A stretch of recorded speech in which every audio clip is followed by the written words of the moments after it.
பேட்ச்ல actually எல்லாருமே வேற லெவல்ல ஒர்க் பண்ணிருந்தீங்க. சின்ன ஸ்ட்ரகிள் கண்டிப்பா உங்ககிட்ட இருந்திருக்கும். டைம் மேனேஜ்மெண்ட், நிக்கிறது, மாடல் ஹேண்டில் பண்றது, அதுல எல்லாம் சின்ன சின்ன ஸ்ட்ரகிள் இருக்கும். பட் அதுவும் உங்களோட எக்ஸ்பீரியன்ஸா நீங்க எடுத்துக்கணும்.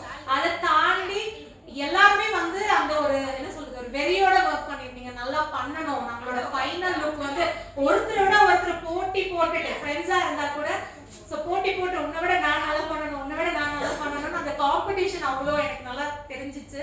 ஸோ ஒர்க் எல்லாமே எனக்கு பார்க்கும்போது நான் பார்த்தோன்னே எனக்கு சூப்பரா பண்ணிருக்கீங்களே அப்படின்னு தோணுச்சு. ப்ராக்டிஸ் விஷயங்கள்லாம் நீங்க சின்ன சின்ன கரெக்ஷன்ஸ் இருந்துச்சு. நான் சொல்லிட்டே இருப்பேன், எப்பவுமே மோஸ்ட்லி சில பேருக்கு தான் ஓகேன்னு சொல்லுவேன், மற்றபடி சின்ன சின்ன கரெக்ஷன் நான் சொல்லிட்டே தான் இருப்பேன். ஏன்னா எனக்கு வந்து என்னோட ஸ்டூடெண்ட் அப்படிங்கிறதுக்காக நீங்க எப்படி பண்ணாலும் நல்லா இருக்கு நல்லா இருக்கு நல்லா இருக்கு அப்படி நான் சொல்ல முடியாது. ஏன்னா உங்களோட தப்பை நான் சரி பண்ணலை அப்படின்னா வெளியே அப்புறம் வந்து யாராலையும் சரி பண்ண முடியாது. அதனால நீங்க தப்பா பண்ணியிருந்தீங்கன்னா ப்ராக்டிஸ் செஷன்ல மோஸ்ட்லி எல்லாருக்குமே தப்புன்னு சொல்லியிருப்பேன், இது தப்பு, இது கரெக்ஷன், இது சரி பண்ணணும். பட் அதெல்லாம் தாண்டி ஃபைனல் லுக்ல வந்து அந்த சின்ன சின்ன ஒர்க் கூட ரொம்ப டீட்டெயிலா இருந்துச்சு. ரொம்ப நல்லா இருந்துச்சு, எனக்கு ரொம்ப பிடிச்சிருந்துச்சு. நீங்க இங்க இருந்து எடுத்துட்டு போறது, இப்போ நீங்க கத்துட்டு போறது என்னோட டெக்னிக்கை நீங்க இன்னும் நிறைய ப்ராக்டிஸ் பண்ணணும். இப்போ வந்து ஒரு மாசம் 4 வீக்ஸ்.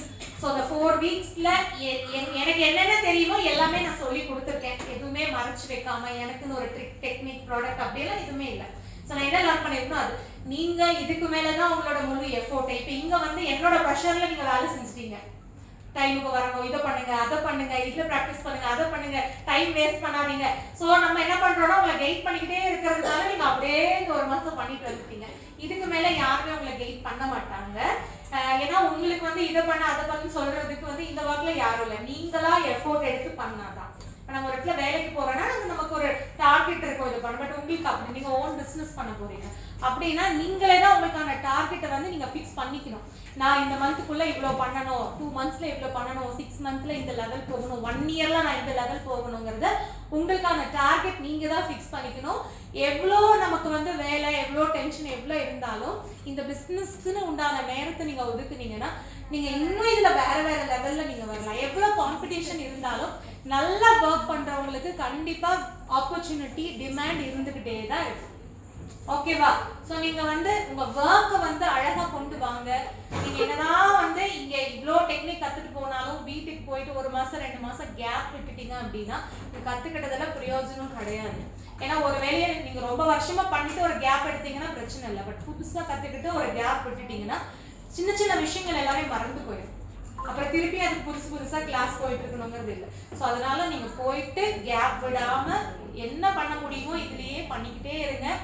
அவசரப்படாதீங்க. அவசரப்படாதீங்கன்னு சொல்றது வந்து நம்ம எப்பவுமே நமக்கு மேல இருக்கிறவங்க நம்ம கம்பேர் பண்ணிக்கணும். பட் அதையே பண்ணிக்கிட்டே இருக்கக்கூடாது. ஏன்னா நமக்கு நான் எப்பவுமே டே பை டே எனக்கு மேல இருக்கிறவங்கள நான் கம்பேர் பண்ணிக்கிட்டே தான் இருப்பேன். ஒர்க்ல சரி, ஒர்க்ல தான் வேற எதுலையும் நான் கம்பேர் பண்ண மாட்டேன். எனக்கு ஒர்க்ல வந்து அவங்க நல்லா பண்ணும்போது நம்மளும் அப்படி பண்ணணும், அவங்க அந்த லெவல் அச்சீவ் பண்ணும்போது நம்மளும் பண்ணணும். ஆனா அதையே ப்ரெஷரா எடுத்துக்க கூடாது. ஏன்னா அவங்க அந்த லெவல் போறதுக்குன்னு ஒரு டைம் எடுத்துருந்துருப்பாங்க. ஒரே நாளையில அவங்களும் அந்த லெவல் போயிருக்க முடியாது. அவங்களும் ப்ராக்டிஸ் பண்ணியிருப்பாங்க, ஹார்ட் ஒர்க் பண்ணியிருப்பாங்க, மார்க்கெட்டிங் பண்ணியிருப்பாங்க. ஏதோ ஹார்ட் ஒர்க் பண்ணி அந்த லெவல் போயிருக்காங்கன்னா அதுக்கு உண்டான டைமிங்கும் நமக்கு தேவை. நம்ம 2 நாளையில ஒரே மாசத்துல இல்ல ஒரே வாரத்துல வந்து நம்ம ஏன் அப்படி போல அப்படின்னு நம்ம யோசிச்சோம்னா அதுல பிரயோஜனம் இல்லை. ஸோ கம்பேர் பண்ணிக்கணும், ஆனா அதுக்கு உண்டான ஸ்பேஸ் எடுத்துக்கோங்க.